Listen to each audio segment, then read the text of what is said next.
I'm back with new movies to review, and I have a lot of catching up to do.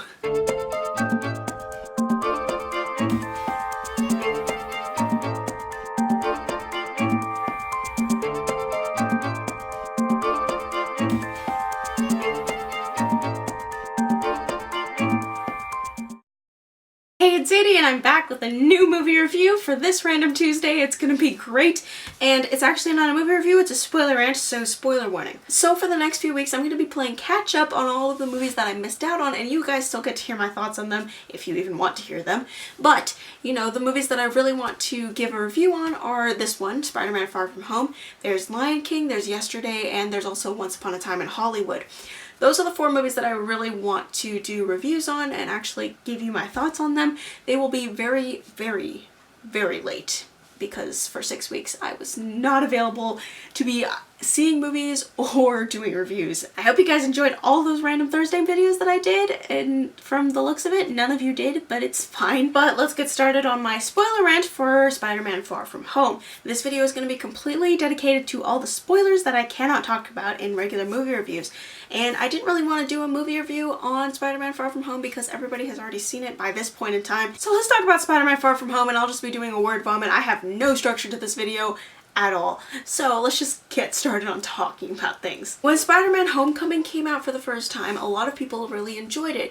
I think that Far From Home actually is a better Spider-Man movie. In terms of pacing and risk and all of the intensity that was in all of the scenes, like every scene had a purpose and it was executed really well in Far From Home. In Homecoming there were some slack scenes that I was like, okay, is the movie gonna get started yet, or is it just gonna stay like this? So in terms of pacing, I think Far From Home was a better Spider-Man film because of just how everything was just stacked one on top of the other, and Peter's just like, I can't get a break, and it gives you, like, you know, empathy for the kid, and that's what you want to create in a Spider-Man movie, is empathy for Spider-Man, because Spider-Man is probably one of the most relatable characters in the entire Marvel universe. For most of this movie, Spider-Man cannot get a break. One scenario after the other, just kind of like, oh great, Nick Fury's here. Oh great, I have to defeat these elementals. Oh great, they might figure out that I'm Spider-Man.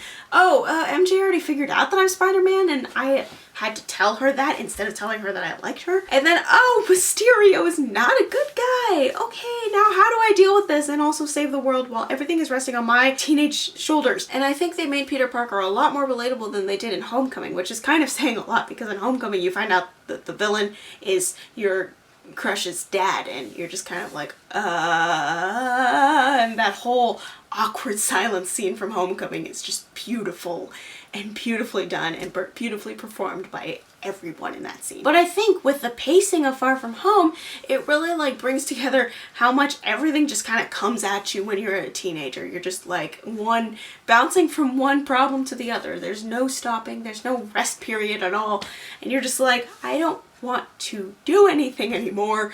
Can we just put a pause on everything so I can just enjoy something for once? But then you can't, and you just gotta keep going and rolling with the punches. So apparently it wasn't obvious that Mysterio was gonna be a villain from the trailers, and they kind of spun it in a way that, you know, they thought, you know, the audience would think that he would be a protagonist, but actually he's not, and you're just kind of like, okay, I'm just waiting for, you know, I was waiting for Mysterio to come out as the villain, and then there's this huge exposition chunk scene that lasts about like 20 minutes maybe. And under different circumstances and with other performers or actors or something, I probably wouldn't have enjoyed that scene as much as I did. So there's that whole scene in the bar after he gets the glasses, and that was the moment where I was like, oh yeah, this movie's getting started, and I'm very, very excited about this. He starts talking to the rest of the people in the bar, and I'm like, what's going, I'm like, oh, he is the villain, but why is he talking to all these people? And then the holograms shift and everybody is like, you know, Americans in whatever country they're in. I think they're in Prague or something. Yeah, they're in Prague. There's all these people and they're all cheering and, you know, giving their glory speeches, and you're just like, what in the world? I am going to have to go back to Civil War and rewatch the footage of that little, you know, introduction scene where they're introducing Tony Stark into the Civil War timeline and see if Jake Gyllenhaal is even in there as, or even like a stand-in was in there. But I do remember with that other guy with Obadiah Stone, I think his name was, from the first Iron Man movie where Obadiah is just kind of beating up on this poor scientist and he's there, and I'm just like, Marvel, how you got this guy back and made him a villain. With the Spider-Man villains, I think they do a good job of defining the villains and really developing them as characters. So with Vulture, you know, he's just, you know, kind of doing things so that his daughter can live a good life, and you know, he's doing it for his family. And now you have Jake Gyllenhaal, who is like, you know, this disgruntled worker underneath Tony Stark. Again, Tony Stark is the villain in this scenario with the villain's origin story. All these people are like, you know, enraged by what Tony Stark has done to them, and you're just like, I don't know what to say. You're justified in your anger, but at the same time you're doing it wrong. I don't know what it is about Jake Gyllenhaal's performance, but that man has got talent in playing this role, and he had fun with it. You could tell that he was having fun with this role. There's a couple of moments where I was like, that's kind of cheesy, like the moments where he's like, you need to iron my cape because I could be shaking hands with the Queen and I need to be wearing this cape that needs to be perfectly smooth and steamed. And I'm just like, bro, get over yourself. It's the Queen.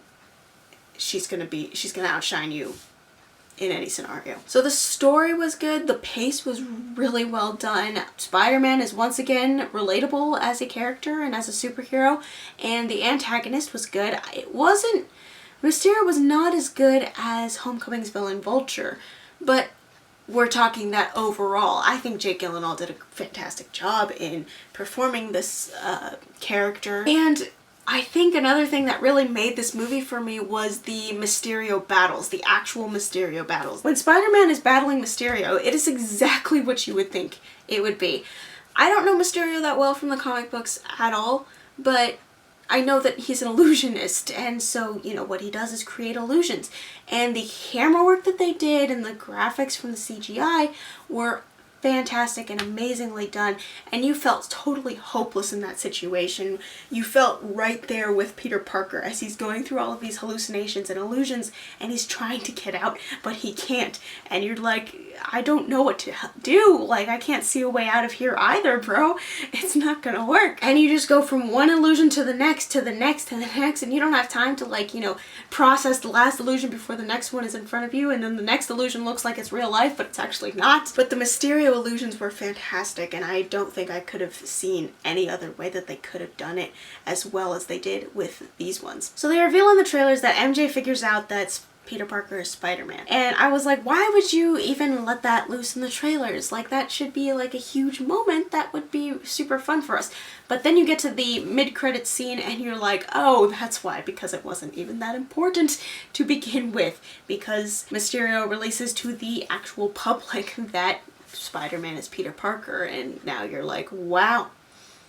Okay, Marvel, I did not see that coming. And then J. Jonah Jameson with J.K. Simmons coming in, I was like, oh, okay, you went and did that. Okay, Marvel, you got the perfect guy who played J. Jonah Jameson and brought him back into the, I don't know how you did it. I don't know how many licensing rights that you had to jump through to get to, but it was amazing, and all of your hard work paid off really well according to audiences all around the world because of just how much it blew up over the internet about it. And then the end credits scene with Nick Fury not being Nick Fury, he's actually Ben Mendelsohn's character from Captain Marvel. He's actually a Skrull, and you're just like, okay, so how long has Nick Fury not been Nick Fury? They've kind of spun it in a way that it was like just a temporary gig for the Skrull couple to be Maria Hill and Nick Fury, but then at the same time I'm like, what? How long has Nick Fury not been on Earth? Which I'm sure they're gonna explain in a few movies, but like, there's so many conspiracy theories and loopholes that you can just, you know, go off into the rabbit holes through. So that's enough spoilers for now. I'm really tired. So, question of the week is, what did you think of this Spider-Man movie? And then also, do you think the Sinister Six is a possibility in the future for the Marvel Cinematic Universe Spider-Man? Let me know in the comments down below what your thoughts are. Also, before you go all the way down there, help me out, help this channel out, help this video out by liking this video, subscribing to my channel, and then if you haven't, ring the bell for the notifications so that you are one of the first people to know when I post a video next. As always, thank you guys so much for watching. Have a great Random Tuesday. I will see you on the other side of the screen. Bye!